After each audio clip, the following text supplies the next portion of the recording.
Assalamualaikum warahmatullahi wabarakatuh. Perkenalkan, nama saya Zulkifli Hidayat, NIM 2021-05-10007 dari Prodi Administrasi Publik. Di sini saya akan menjelaskan paradigma administrasi negara ke administrasi publik. Administrasi publik merupakan ilmu pengetahuan yang dinamis dan telah mengalami perubahan dan pembaruan dari waktu ke waktu sesuai dengan tantangan yang dihadapi. Paradigma yang muncul merupakan sudut pandang ahli tentang peranan dan tantangan administrasi publik dalam menjawab masalah yang muncul. Walaupun selalu muncul perdebatan dalam sebuah paradigma, akan tetapi secara umum para ahli menilai ada 4 perkembangan paradigma administrasi publik. Dalam beberapa literatur administrasi publik dari dalam maupun luar negeri, secara umum terdapat 4 paradigma yang berkembang dalam administrasi publik, yaitu Old Public Administration (OPA), New Public Administration atau NPA, New Public Management (NPM), New Public Service (NPS). Old Public Administration, paradigma administrasi negara lama, dikenal juga dengan sebutan administrasi negara tradisional atau klasik. Paradigma ini merupakan paradigma yang berkembang pada awal kelahiran ilmu administrasi negara. Tokoh paradigma ini antara lain adalah pelopor berdirinya ilmu administrasi negara Woodrow Wilson. Dalam administrasi model klasik, tugas kunci dari pemerintahan adalah menyampaikan sejumlah pelayanan publik seperti membangun dengan lebih baik sekolah, rumah, saluran, pembuangan, serta menyediakan kesejahteraan yang dapat diserahkan kepada aparat pemerintah dan politisi.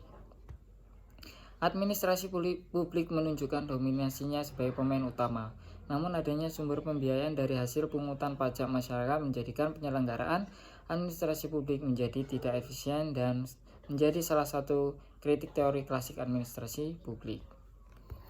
George Fredrickson menjelaskan bahwa munculnya New Public Administration diawali dengan beberapa kejadian seperti pada tahun 1960-an, terjadi beberapa krisis secara bersamaan. Fredrickson juga kemudian menjelaskan bahwa administrasi negara sebelumnya memfokuskan diri pada manajemen yang efisien, ekonomis, dan terkoordinir atas instansi pelayanan. Dasar pemikiran untuk administrasi negara hampir senantiasa berupa manajemen lebih baik, lebih efisien, atau lebih ekonomis. Administrasi negara baru menambahkan keadilan sosial, social equity, pada sasaran-sasaran dan dasar pemikiran klasik. New Public Management bertujuan untuk meningkatkan kinerja administrasi publik melalui penggunaan konsep-konsep yang diambil dari sektor swasta. NPM adalah suatu sistem manajemen desentral dengan perangkat manajemen baru seperti controlling, benchmarking, dan lean management. Menurut Robinson dan Crawford 2005, manfaat yang diperoleh penerapan NPM adalah pembangunan birokrasi senantiasa memperhatikan mekanisme pasar, mendorong kompetisi dan kontrak untuk mencapai hasil, harus lebih responsif terhadap kebutuhan pelanggan, harus lebih bersifat mengarahkan steering daripada menjalankan sendiri, rowing, harus melakukan deregulasi, memberdayakan para pelaksana agar lebih efektif.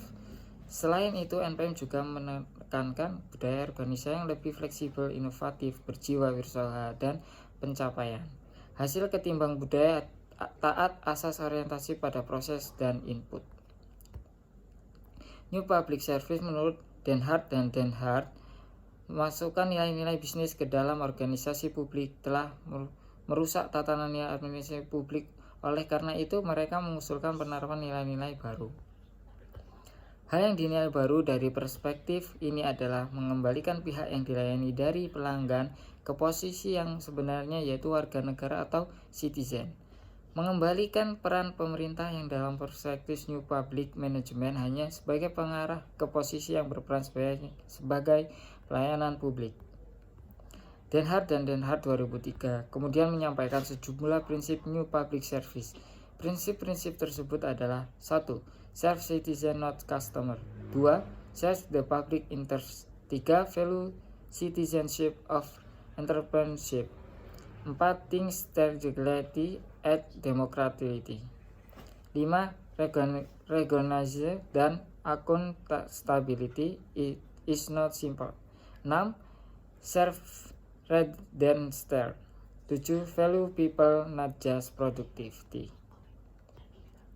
Nah, sekian dari penjelasan saya. Kurang lebihnya bila ada salah kata saya mohon maaf.